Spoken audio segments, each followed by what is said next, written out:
Good to know. All right. Got it. I got it. Okay. Okay. Hi, everyone. I'm on. So as you can see in my notes, I have a disclaimer here that I make radio, not slideshows, and you can expect this presentation to be pretty chaotic. Also, I'm dog sitting a very barky dog, and I promise he's not being tortured, even though it sounds like that. Here we go. Where do I work? I work at WABE, as you can see, and I'm a reporter there. I'm usually the criminal justice reporter, but in the last few years, I was reporting on guns specifically and the role of guns in American life, which is a very broad topic, as you might imagine. And I did a podcast called No Compromise about gun rights extremism and the sort of state of our country and of conservatism. It's about people who think the NRA is not tough enough on gun rights. So Actually, it's like, why don't you share with us what the NRA is? Oh, the National Rifle Association, which is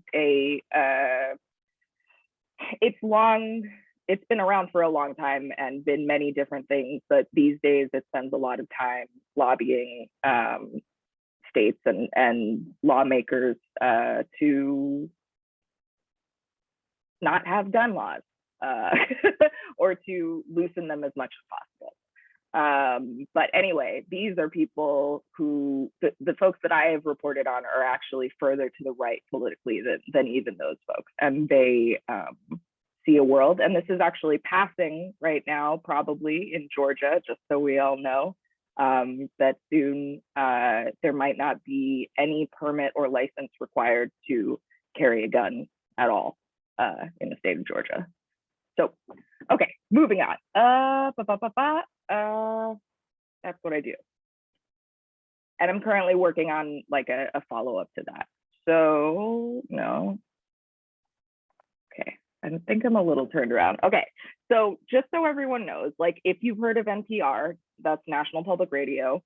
And basically WABE is one of many different examples of every sort of state has one or two local public radio stations that carry NPR, and sometimes they have reporters, and that is where I work. That is the idea with WABE, and we contribute stuff to the national, and we also take national stuff and broadcast it locally.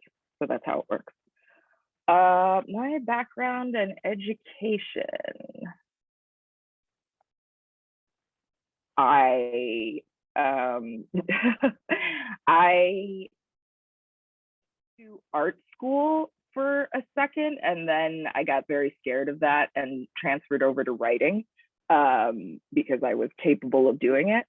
And I have not entered journalism through a traditional path. I think a lot of people, were editor of their school newspaper or things like that. So just so you know, one of the nice things about journalism is that you don't really need a degree or anything to do it. There's no certification. It's just how well you do the work. So that's fun. I did eventually go to CUNY, which is City of New York grad school of journalism. It's a great, cheap option. And I am their first student to win a Pulitzer-Prize. Okay, so blah, blah, blah. What sparked my interest in journalism?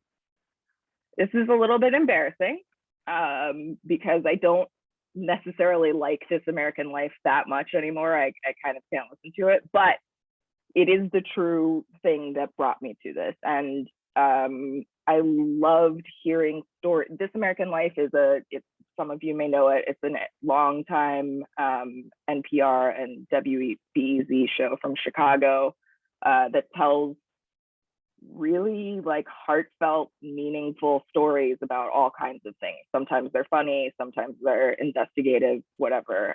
And it's a style of storytelling that I really was attracted to when I was thinking about becoming a journalist.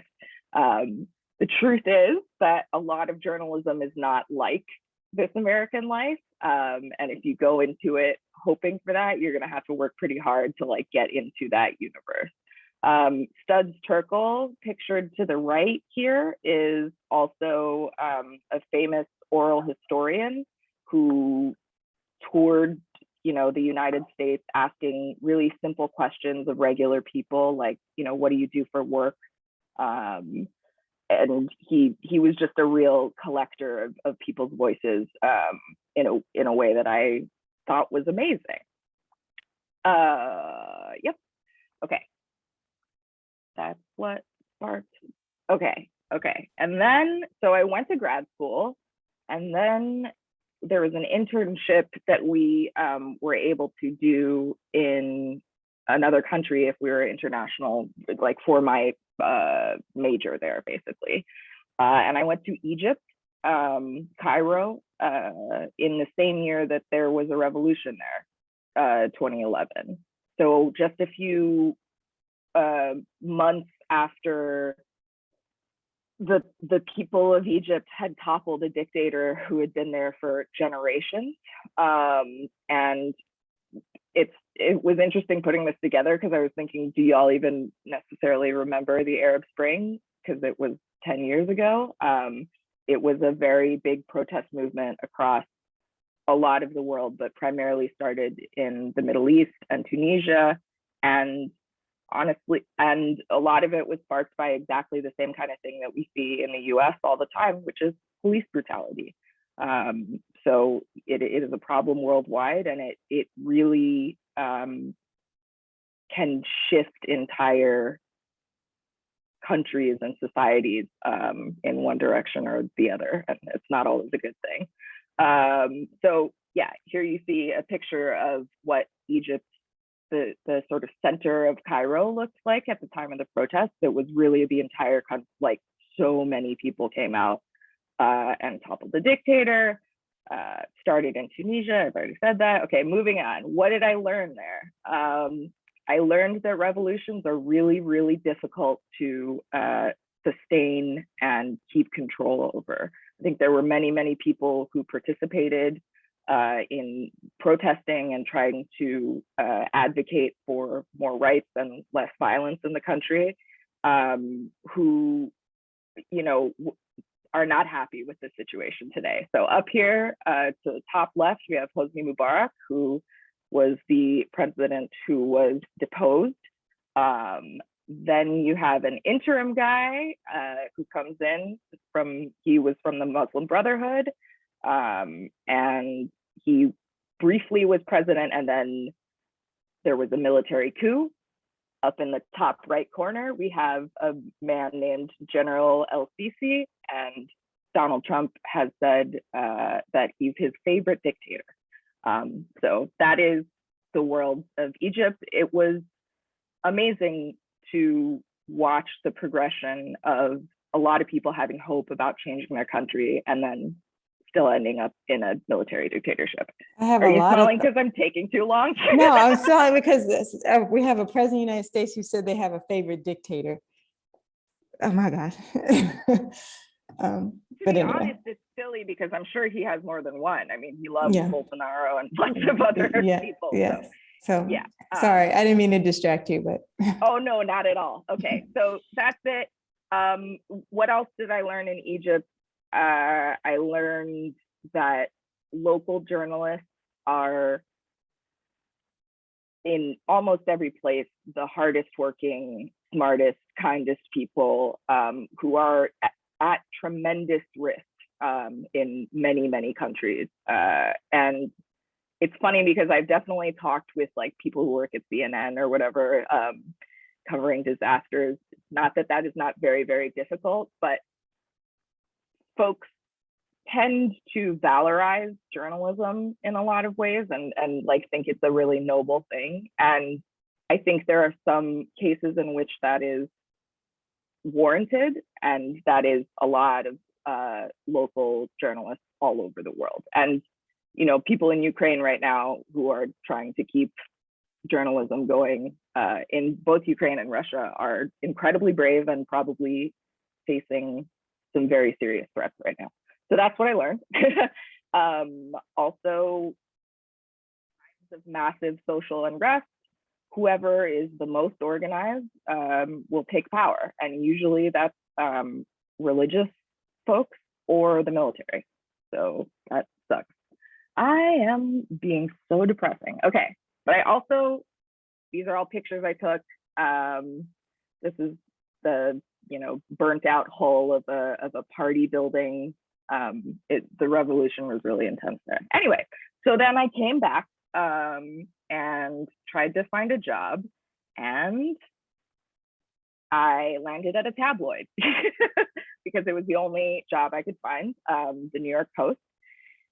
So I covered like scandals and suicides and murders, and it was pretty rough sometimes, but it's a weird little group of reporters and photographers. I learned a lot about courts and policing and, you know, the criminal justice system through that, and about New York. I'd lived there for a long time, but there's nothing like covering stuff for real to teach you about a place. I would say that, yeah, sometimes you got to do jobs that you don't necessarily believe in. But if you keep trying to get to the place that you're that you are dreaming of, you can probably in time. Okay, so I worked in the New York Post for a while, and then I came to Georgia because I really wanted to leave tabloids, and there was a job here at the public radio station, and I was like, okay, I'm from Hawaii originally, so I really never imagined that I would be in the South. And as this picture portrays, this is pretty much all I knew about Georgia when I came here, which is not great. And I've learned a lot more in the 7 years that I have been here, and I love the South. Okay. Actually, before you move to on, why don't you explain? What this is? Yeah. Okay. Oh, sorry. What we're looking at here is Stone Mountain, and there's which is of course the largest Confederate monument in the world, and I'm sure y'all have all been there maybe for a hike. It's controversial, as you may know, and people want to do a lot of different things with it. And one of the very wonderful ideas was to put outcasts on the mountain there next to them. So this is like a mock-up from the internet of that. Okay, moving on. So there's some of the things that I've covered since I've been in Georgia. When I first got here in 2015, up top, the left corner, there was a really disturbing killing of a naked Black Army or Air Force veteran by police officers. And that was sort of my introduction to working here. Because I had experience in covering crime and talking to police officers and just like knowing how to ask for things from them, I ended up covering criminal justice here. And this is the Atlanta City Detention Center, which has sort of been closed, but we'll never know. More recently, I covered the trial of the murderers of Ahmaud Arbery down in Brunswick, bottom left corner here. And I guess, I don't know why, but I've always just been interested in why folks are hateful and violent. So I try to go figure that out. And this is a rally of Confederate lovers that I went to at Stone Mountain. Anyway, okay, moving on. Why public radio? This is a picture that you probably also don't know from an old SNL skit about making fun of public radio, because it sounds like a bunch of old white ladies talking very low like this. That's sort of the idea of how people think that public radio should sound. And I don't like that, but it is what sort of drew me in is like, there's this idea that public radio, you know, is somehow more thoughtful or tries to stay in the middle of things, you know, not be too far left or right. Whether that actually works out in real life, I think is questionable. And public radio really appealed to me. I think I liked radio stories because it seemed like something that really took advantage of writing, because you're painting pictures in people's heads. You're helping them imagine things rather than, you know, with TV, you show them images of things. And print, you don't get to hear the voices of people. So I always thought it was a very intimate form of storytelling, like the way you would actually, you know, gather around the fire or something and listen to people, and have their full attention. So that's what attracted me to it.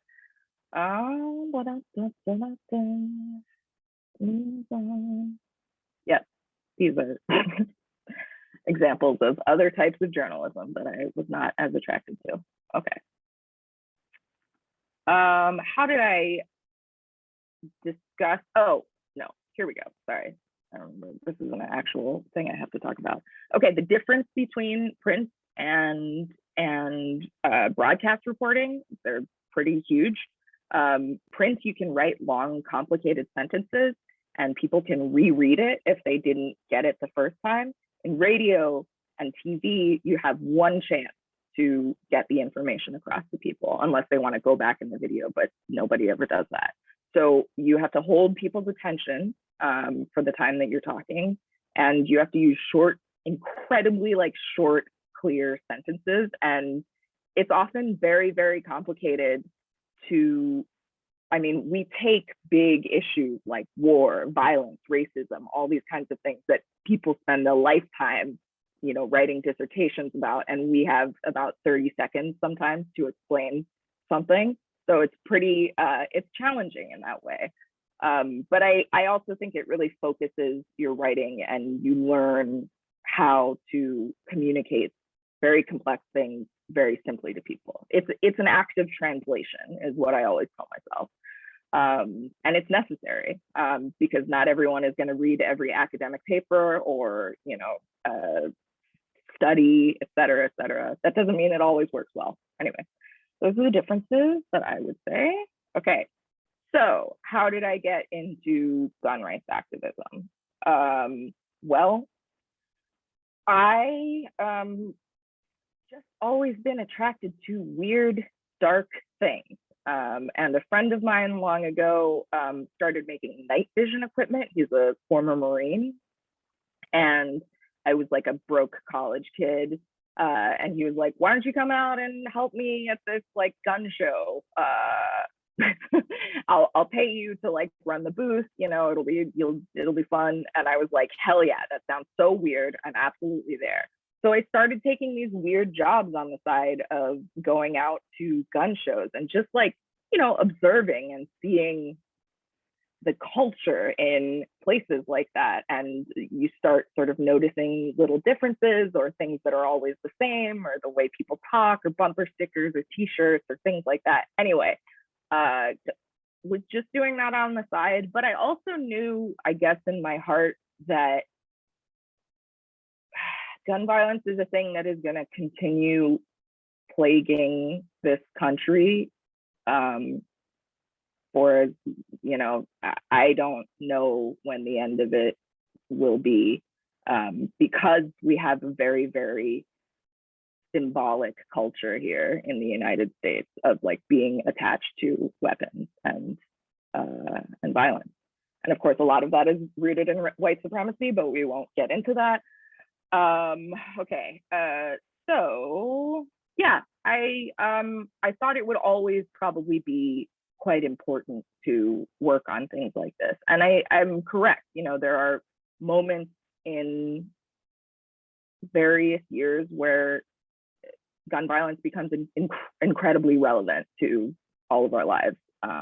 So anyway, that's why I did it, and I knew a little bit about it, and I felt like I could sort of communicate with people on the right and big lovers of guns because I come from a very conservative family, and I am not that, but I am able to speak. So something that you can take away from that is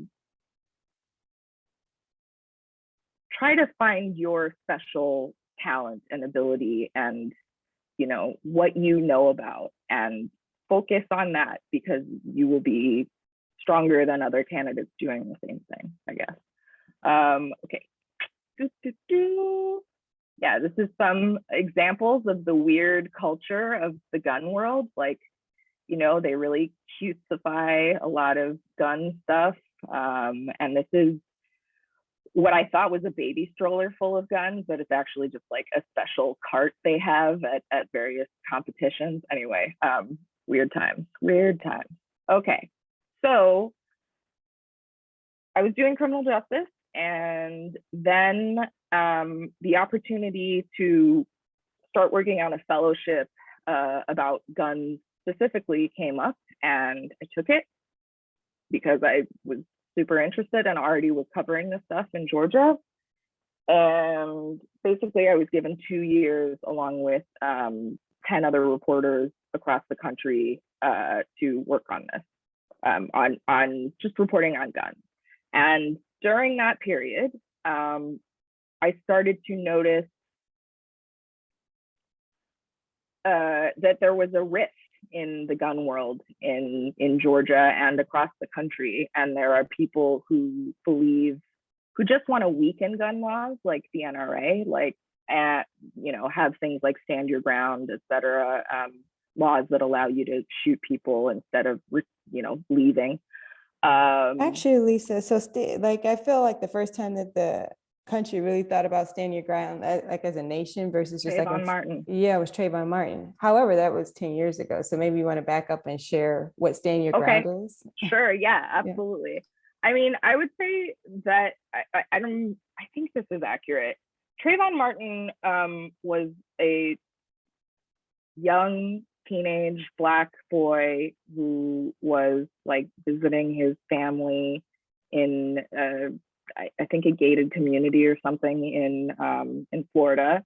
And there was a guy who like really felt like he was a hero in his own mind. And, you know, I'm sure we all know how the rest of it goes, which is that this man, George Zimmerman, thought this young kid was a threat in the community. And despite, you know, he called the police, and the police told him not to get involved, and he did. And something happened between them, and he shot this young boy who had like Skittles in his pocket. It you know, it was a nightmare. And it also really launched the Black Lives Matter movement that we have today. It was sort of the first time that phrase was being really circulated widely. And that is all legal in Florida. I believe George Zimmerman was not convicted of anything particularly serious in that case, because the NRA, the National Rifle Association, had previously pushed gun laws that allow you to stand your ground anywhere in the state. Sorry, I'm like trying to filter all of the like information that I have about this. A long time ago, you were able to, well, the law in most places is that if someone comes into your home, you can like hurt them or kill them. And so this extends that common law idea outside of your home in a state. And Florida had that and still does. And that's what we're. Yeah, I know it's hard to talk about. Yeah. So. And you have a couple of questions from Andy before you move on. Andy, you want to ask, you asked both questions about gun laws or gun lobbying. Oh yeah, I do kind of take this thing seriously now, especially with all of the different cases, when you think about Trayvon Martin and Sandy Hook and, those kind of situations. The first one was about Georgia's House legislature. I believe they're passing a bill to, allow guns in the churches. Do you know anything about that? Oh, that I believe has been the case for a while now. So one thing to know is that gun laws are really, really complicated, and that's actually why a lot of pro-gun people who love guns complain about all of the regulations, because they're like, you're turning us into criminals, et cetera. You have to know all these laws and stuff. So I think it already is legal for you to take guns into churches that allow that don't have a sign up that say no guns in here. That was a law, I believe, that passed in 2014, and it was known as the Guns Everywhere law in Georgia. We already have that, and there are people in the gun rights lobbying world who want even more than that, and they want to do away with basically any kind of restriction on guns whatsoever. So that's actually what's in the Georgia, like what probably will be law, because it has the governor's support. Yeah, at the moment. So it's just the choice of the church, like whatever the church wants to do in terms of allowing guns in their house. It's kind of up to them, right? Exactly. Yeah, and okay. It's crazy. Lawmaking is crazy. It's really a fascinating world to dive into and understand that you really don't need any qualifications at all to be someone who makes laws. And you don't have to do it based on facts. And that's the system that we have. Anyway, did you have another question? Should I? My second one was kind of broad. I was just going to ask, I've also heard a lot about Florida. You mentioned the stand your ground law. I was wanting to make sure that Florida, I thought Florida was full of gun lobbyists. Am I right about that? Florida was targeted very heavily by the NRA because it's such the National Rifle Association, because it's, a large swing state and very important. Yes, is the answer. But the other answer is that every state in America is full of gun lobbyists. Fair point. Maybe Hawaii, not as much where I'm from, but yeah. Anyway, if you listen to my podcast, you'll find out about it. And I just gotta say, I love that you guys are watching the scene on whiteness. I mean, that is incredible. That is really wonderful work. And very much something that I always wanted to do. Okay. What was the question? Oh, there we go. Anyone else? Yes, the New York Post was quite an experience. It certainly was. I'll tell you about it sometime over drinks if you want. Okay. If they're over 21, if they're not right, over exactly. 21. No, of course, legally. Come on. For the record, I turned 21 in a month, so sounds good. Okay. Hit me up. Yeah. Okay. Get out of here. I'm really bad at navigating this stuff. Okay. Blah, blah, blah. Okay. So no compromise, like I said, it's about gun rights activism, but it also ends up being about religion and the anti-vax movement and the white nationalist movement in the United States. So it ended up becoming this thing that sort of grew out of a local thing that I noticed and talked to other people through this fellowship in other states and said, hey, are you seeing this there as well? This really sort of extremist group of gun folks who are trying to get rid of all gun regulation in the United States. And the answer was yes. And it is my sort of argument that they have won the war that was in the gun world between, should we just have loose regulations or should we not have any regulations at all? And I think anyone who is concerned about that issue should know the facts about what is actually being proposed by the gun world. And I talked about translation before. Like, the way that we built this podcast was to speak to both people who don't know anything about the gun world and people who love guns. We wanted to make sure that we were reaching everybody with these things because there's a fair amount of, grift and shady things with money that go on in this world. And even if you support all of these laws, you probably don't want your money going to scam artists. So anyway, so that's what my podcast is about. Great. And what are the characteristics of a good writer? Great question. Oh, these are some of the guys. Oh.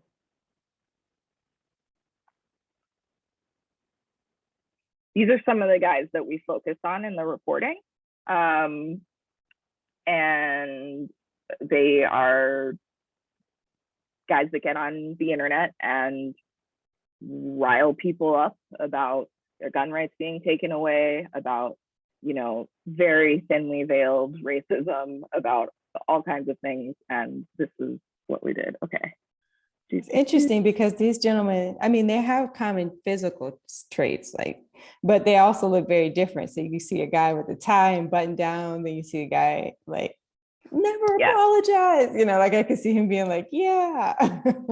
Well, the fun thing about our story is what we found is that 3 of these guys are brothers. And they have a family network business of raising money off of, like I said, sort of fear mongering. And they're currently in the Georgia state legislature lobbying successfully for the laws that they want. So that is happening in real time. It's Welcome intense. to America. Andy, you have a question? I'm sorry. So you're telling me that the guy on the top right and the middle right aren't the same person? Left, the right and left. Oh, sorry. Okay. Oh yeah, those are the same person. That's the Idaho guy. But okay. Can you guys see my mouse? Yeah. Yeah. Okay, great, perfect. This guy, and this guy, they're brothers. Really? This is from a presentation we gave to NPR. So it's, we were trying to make a visual impact by, these people have, millions of followers all told. They make their living off of this. It's an interesting story, I think. Okay. What are the characteristics of a good writer and a good reporter? Okay, I'm going to combine that with how did I find my voice as a writer? I'm kind of a weird, sarcastic, grumpy person overall. And not that I don't know how to have fun, but that is definitely the core of my personality. And I've always tried to bring as much of myself to journalism as possible, just because why not? Be unique, try to stand out. So I think the closest, journalism is a really tough field because the ethics say that you have to hide a lot about yourself from the public. You're not necessarily able to advocate for things publicly. This is changing in a lot of ways, but generally there's a stigma against having a bumper sticker for Stacey Abrams on your car or anything like that. So you sacrificed some types of community and the ability to do work, but you also get, a tremendous amount of power in some ways. Not that much power though. Anyway. So can I add to that before you move on? Yes, please do. Well, so at the Atlanta Journal-Constitution, where I was an editor for 5.5 years, that extends, you use the example of bumper sticker for Stacey Abrams or Trump or whoever. Right. But also it means your Twitter feed, everything. Everything. And signs in the yard, if you put something in front of your house or whatever. And we had people who we would get emails when somebody might have suspected somebody violated that, or they saw something on Facebook or whatnot. And we would get the note that would say, remember that you can't show like essentially taking sides or which point of view you are, especially when it came to things like that were politically charged. So I think Lisa brings up a good point. It's a real thing. You do kind of give up some of that public identity and community so that people trust what you're writing and reporting, because their sacrifice is that at the end of the day, if people feel that you're biased, how can they trust your reporting? That's the connection. Would you agree? Yeah, and I would say that there's also, there's a big debate about this, and there always has been really in journalism. You have, I'm going to mention later, Ida Mae Wells, who, there have been incredibly successful reporters who absolutely had a point of view and were very, very clear about it. People who were anti-slavery, anti all kinds of things. And so there's an argument to be made that, journalism is a field that for a long time, like everything else, was dominated by white men. And, you could conceivably not have an opinion on things that were happening in the world. But if you're Black, if you're a woman, if you're anything else, like, you are actually acted upon by the world. So the idea of turning that off completely, I think, is being criticized more and more, but there isn't really an answer to it. And for me, as someone who covers the right and conservative, I do definitely value the ability to keep myself to myself. Like, I don't, I get asked all the time, like, what do you think about guns? What do you like? Like, what are your politics? And like, it's very helpful for me to be able to be like, look, I'm a journalist. I'm here to be professional. Like, this isn't about me. And then get back to doing my job. Some people, I've gotten into arguments with folks who say, like, well, we shouldn't cover racists because we already know what they want. And I say no, because they are organized and we should probably know about what they are doing. Yeah, anyway, that's my big rant on that. Anyway, I think we were talking about how to be a good reporter. Yeah, so be yourself, pursue the things that you're interested in. I'm one of those people who's like not very good at doing things that I don't care about. So I would say the best way to be a good writer is to actually care about what you're doing, which can be hard because not everything is very good in the world. Okay.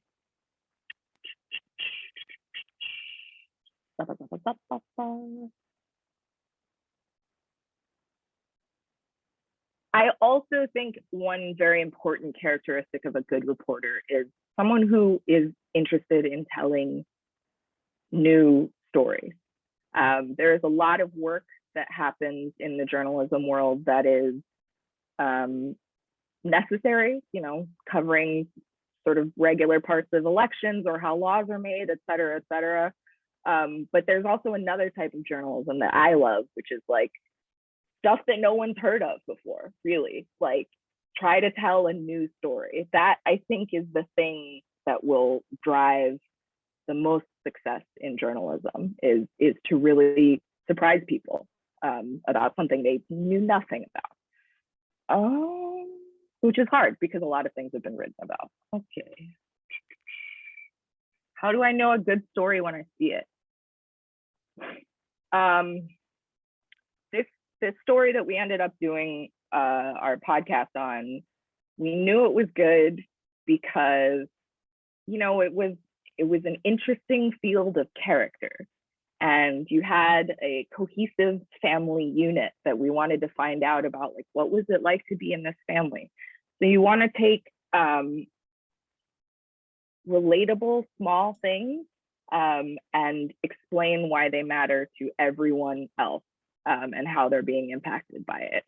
And what we found in doing this reporting is that it was connected up with so many other national issues that we talk about and that are really rampant at the moment and will be for the foreseeable future. If you can tap into something that you see happening that will continue to be relevant, like, always pursue that, I guess.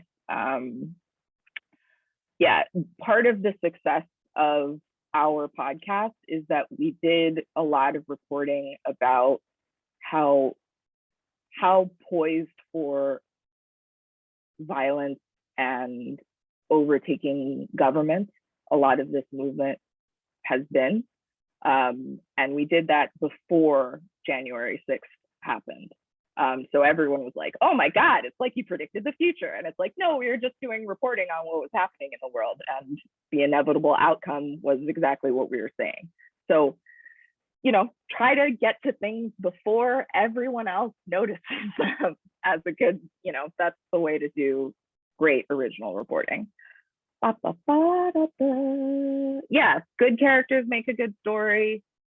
Something happening makes a good story. You want to tell a rise and a fall, you know, like don't just tell me about something that happened one time, like take me on a journey. Okay, how do I handle criticism of my work from the community? That's a great question. I get a lot of different types of criticism from the community. Sometimes it looks like this. This is a recent one. On the left here is the group that we actually did our investigative podcast on. He like tweeted this just the other day about our reporting when a House leader cited it. I very much wanted to respond, but I talked to my coworkers and people that I trust, and everyone said, don't do it, and I didn't. So that is one way to respond to criticism, is to not. Over here, we have a family member of people we were investigating who is a just stone cold out and out racist and anti-Semite who's writing a blog about us and our terrible reporting that we did. And we actually ended up putting him in our podcast. So that's another way that you can deal with criticism, is to include, you know, their voice. Here, the word Lugenpress is a word that was popularized by the Nazis in Germany and it means lying press. So that's what he was calling us. And we thought that was notable. Other times there's criticism that you want to wholeheartedly respond to. And that's if you get something wrong, if you have, yeah, mainly if you get something wrong. So the way that works,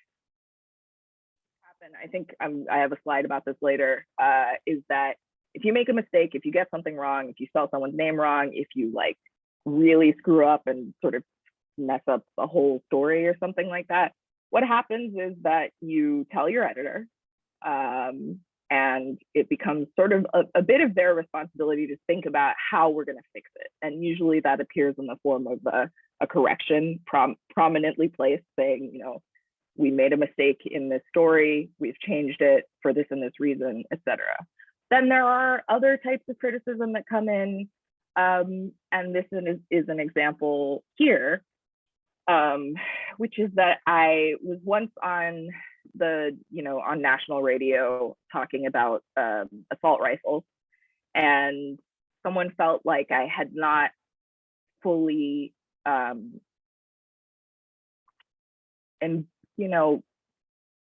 emphasized how deeply damaging and hurtful any gun injury or gun death is to an entire community of people. And this listener sent me this poem, and I think about it all the time.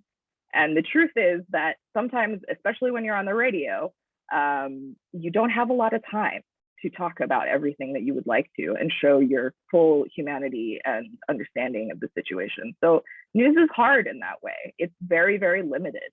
And sometimes that means you don't seem too sensitive to people, but that I try to keep it in mind and take good criticism as it comes.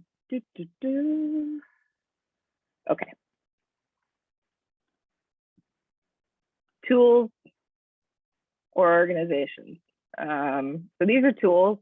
Honestly, I have done some work that won me a Pulitzer on my phone.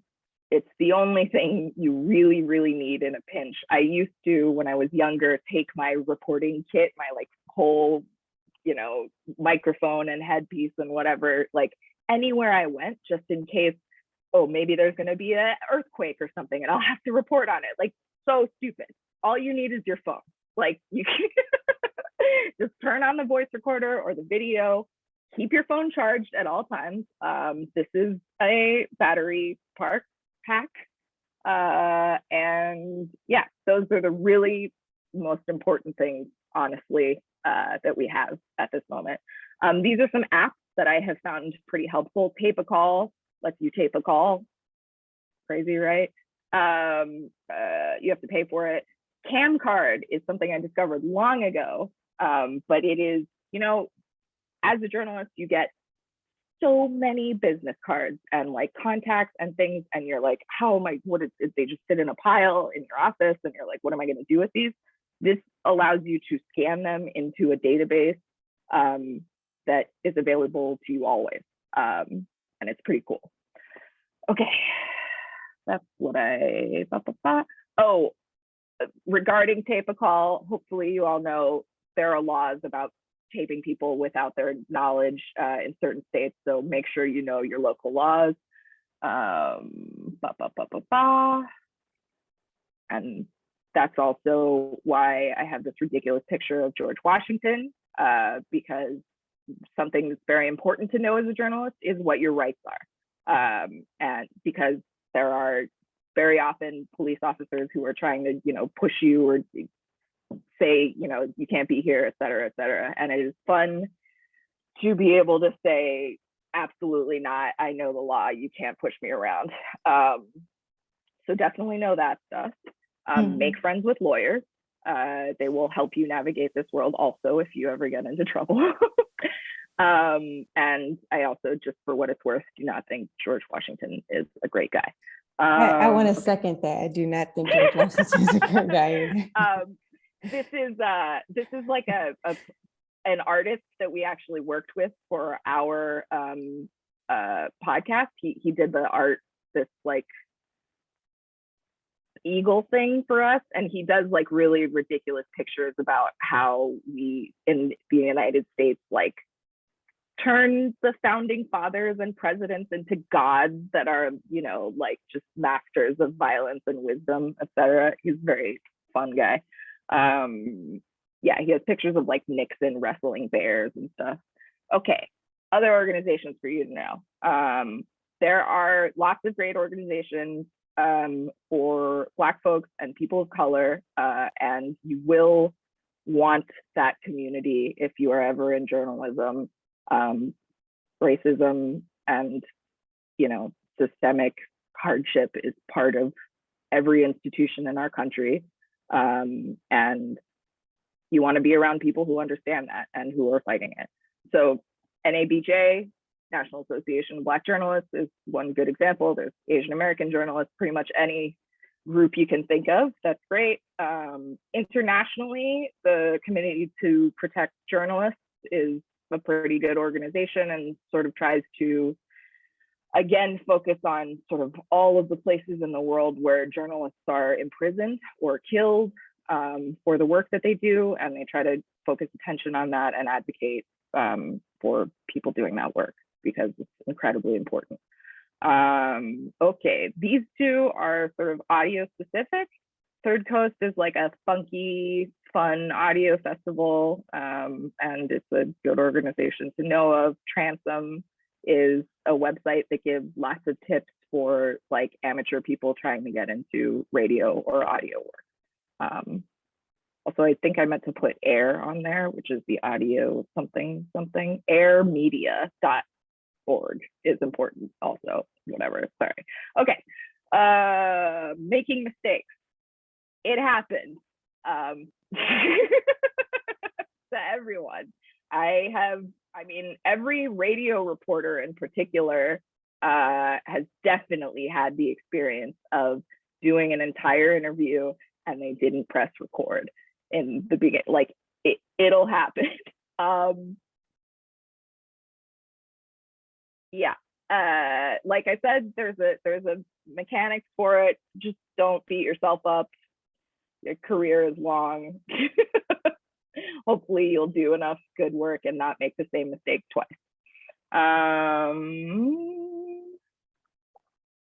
Okay, what are mistakes that I made as a journalist? Interesting question. I thought about this, and I think that I listened too much to people who didn't believe.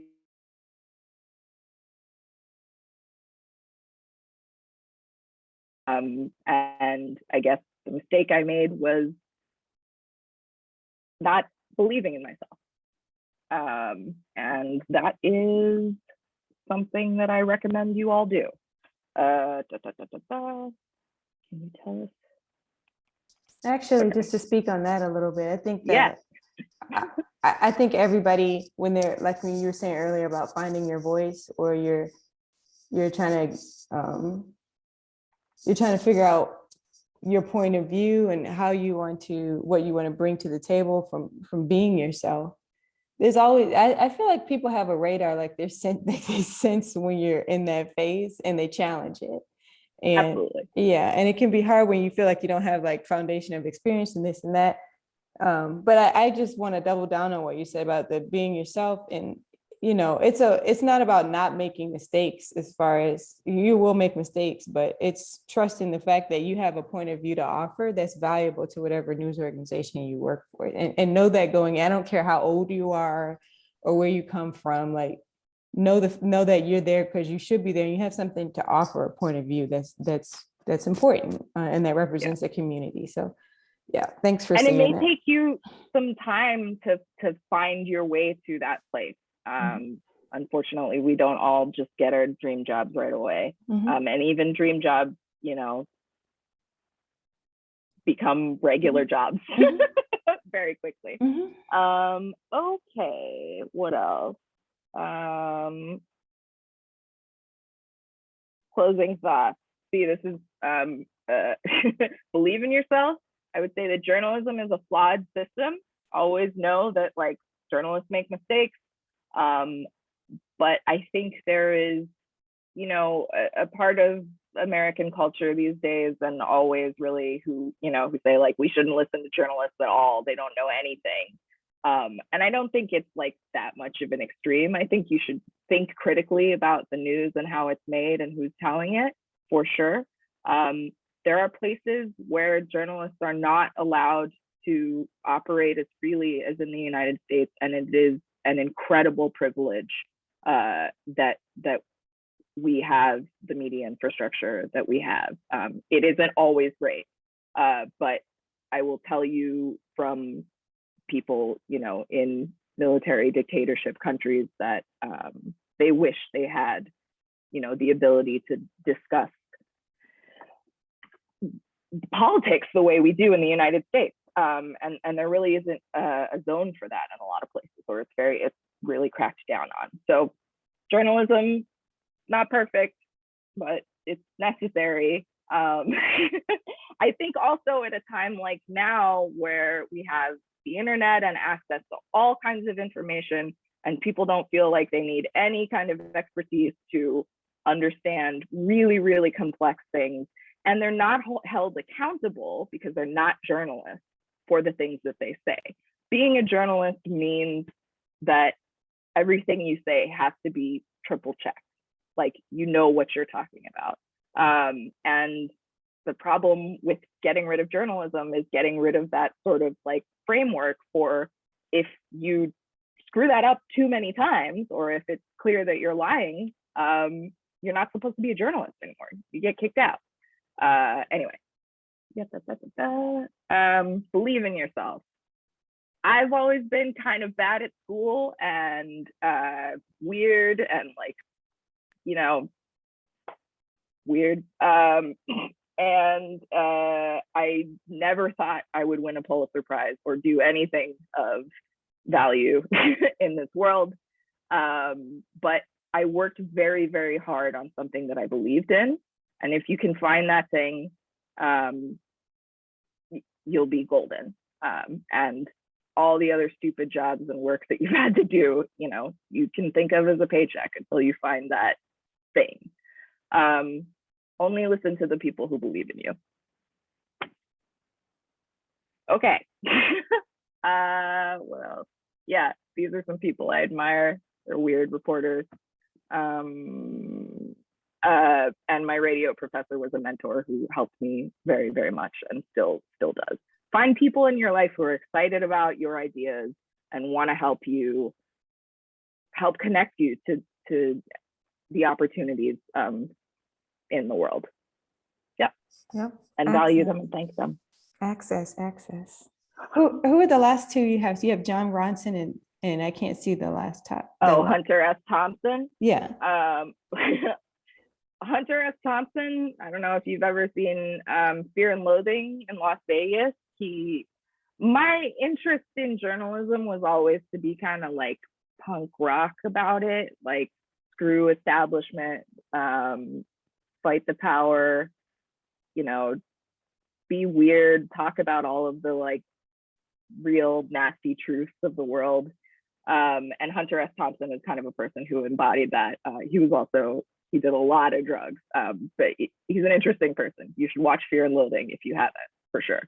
John Ronson is another very strange sort of journalist who has written things like The Psychopath Test, and he's very interested in these very like esoteric things about how our minds work. He's done stuff about weird experiments that the CIA used to do on people, which anyway, I like strange journalists, so that's what it is. Yeah, well, strange and weird is relative. Depends who's asking. Yes, of course. Yeah. Lisa, captivating. I loved it. I mean, I really liked it.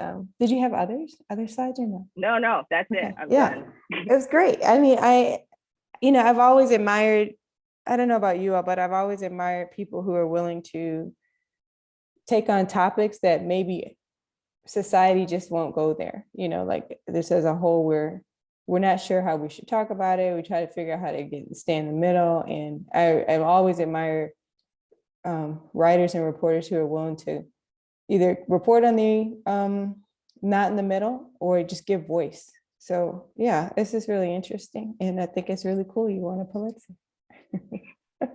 Thank you. What questions do you all have? So a question is, from being a student, to winning your Pulitzer, like, how did you deal with moments where you kind of felt like imposter syndrome? Like maybe like, I don't know if I really belong here, X, Y, and Z. How did you manage that? Tell you what, for just a brief second when I won the Pulitzer, I felt like I wasn't an imposter, and it comes back. I don't know how to deal with that. I guess it means you don't think too highly of yourself. Like I said, I think the way to deal with it is to believe in yourself and surround yourself with people who also believe in you and listen to those voices, because even if you can't generate that faith in yourself, other people will be able to help you remember who you are and, find what your path is. I don't know. That's a good, yep. Oh, thank you. That's a lovely answer. Everyone who's not a jerk very often sometimes feels like, what am I doing here? What am I, it's okay. It's normal. Mm-hmm. I just do it anyway. Even if I feel like, why am I here? Why am I writing this? Why would they publish me? I'm going to do it anyway. Yeah, screw it. Yeah. What other questions do you guys have? Okay, well, thanks for being engaged today. Lisa, thank you for taking us through your journey and also just schooling us in some of the things that maybe we should even really be paying attention to that's happening in our world. And I hope you guys get a chance to listen to the podcast, No Compromise. And I think after we get done seeing White, maybe something on your downtime, just listen to it. And it's good to just be informed. So we tried to make it fun for what it's worth, even though it's a weird, dark topic. So. Yeah. But it's I feel like I feel like it penetrates, it's important to know like people who are like affecting legislation and changing what we accept as norms and all of that. If you've got that kind of power, we probably should know about how you got there, what your goal is and what you're currently doing. So it's good to be informed. Okay, so if no one else has any questions regarding Lisa, then what I will do is, like I always do, I will recap our session.